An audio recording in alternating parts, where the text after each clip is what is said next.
Renaissance, but there are connections outside of Italy, outside of Western Europe.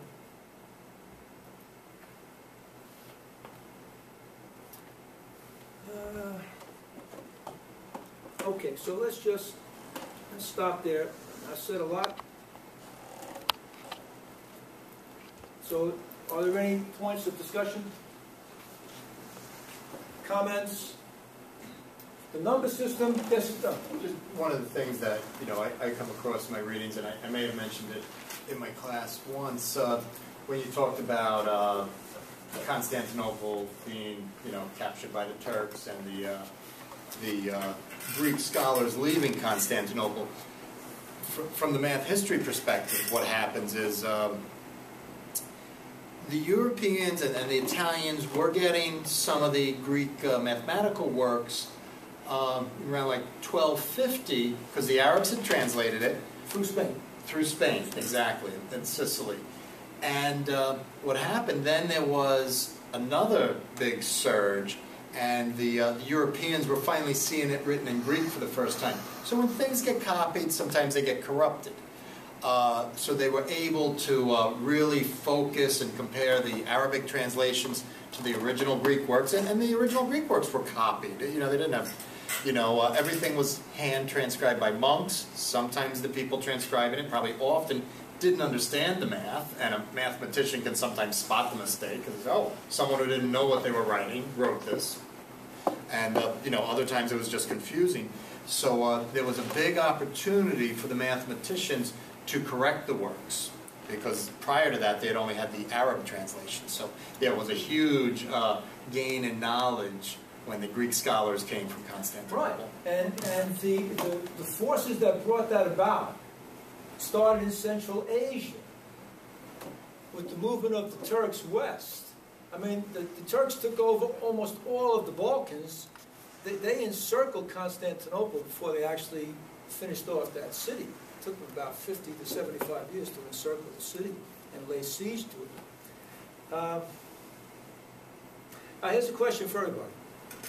So if we go back in time to the point where Doug was just talking about, let's say the 13th century, in some Spanish monastery, and you have Greek mathematical texts, but they've been translated into Arabic in Damascus or in Baghdad, and now they've been taken across into Marrakesh, and from Marrakesh they've been taken north into Cordoba, the great library of Cordoba. And then from Cordoba they go to Toledo. And in Toledo they're translated from Arabic into Latin, with all the potential for problems with translation. There's an intermediate language there. And my question is, what language did these monks have to know to make that switch? Math. Well, yeah, the math is like universal language, absolutely. And it was Hebrew. Hebrew scholars among Catholic monks. Why would they be? Because they had to copy the Bible, read the Torah, or what's called by Christians the Old Testament. Okay. Anything, discussion or questions? Did I say anything that's not clear? This does not mean to replace all the important aspects of the Italian Renaissance. It's to put it in a broader context.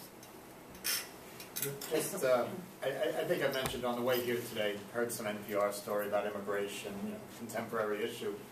And when you talk about Al-Andalus in southern Spain, people will say, you know, it was the Muslims, the Christians, and the Jews all living in harmony. And I don't know, maybe I left out some group. Now, I guess, you know, everyone wasn't always treated equal. If you were Jewish or Christian, you know, non-Muslim, you had to pay some extra taxes or something like that. But still, they lived in harmony. And, you know, here we are today, you know, heated debates about how to handle immigration and people afraid of cultures, you know, disappearing. It's just interesting, the lessons from history. And that was a prosperous society, southern Spain in that time. Yes, the book I'd recommend to people who like to read about that is entitled The Ornament of the World. I've forgotten the author, but ornament, like a Christmas tree ornament of the world. It deals with medieval Spain and the mixture of ideas, the cross-fertilization of ideas there with Muslim, Jewish, Christian, so forth. And then one more, because it was connected. And then and you can help me with this, but I've heard, then when they kicked the Jews out, 1492, all the Jews had to leave Spain, that Spain never really recovered from that because it was a loss of brain power, maybe like banking, and just that when you kick one ethnic group out, sometimes you lose all the brain power and all the skills. Well, they also forced out the Muslims. Yeah, right.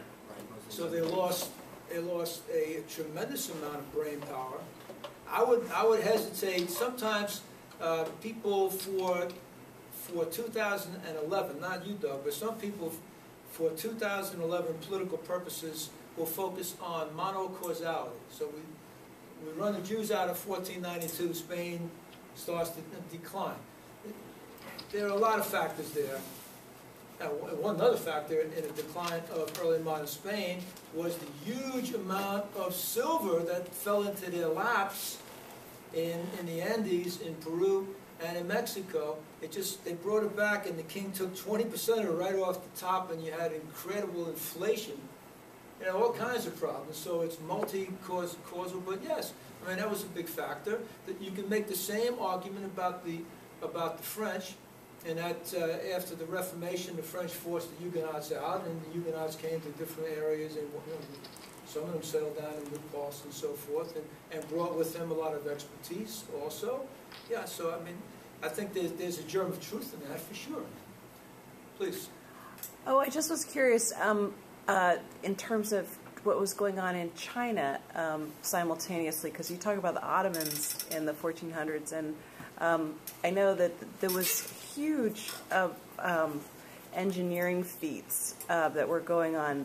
I know that the maritime, they were doing all kinds of incredible trips, and they figured out how to make these giant ships that they put the Pinta Maria and all those boats to be like bathtub size as opposed to what they were up to. And so I just was curious if we are going to talk about the world in relation to the Renaissance. No, but we certainly could, because I don't know of any early modern influence of China on the Italian Renaissance. There might be some, but just to follow your point, the Mongol Empire basically was gone by the middle of the 14th century. Once again, many reasons for its decline, but the primary reason was disease. Black Death, just record. And the Mongols controlled China for about 150 years. Kublai Khan and so forth, he was a Mongol. And when the Mongol Empire ended, you had the comeback of Chinese running China in what's known as the Ming Dynasty. And it was the Ming Emperor who put a lot of money and effort into the creation of a Chinese fleet at the beginning of the 15th century. And the admiral was a Muslim. His name has been transliterated many different ways, Chung Ho, Zheng He, and so forth. And let's see, are they on this map here? I think so, yeah. No, he's a European. But Zheng He, maybe 75 years before Columbus, was able to take ships 30 times the size of Columbus's ships, carrying thousands of military. It took them here, south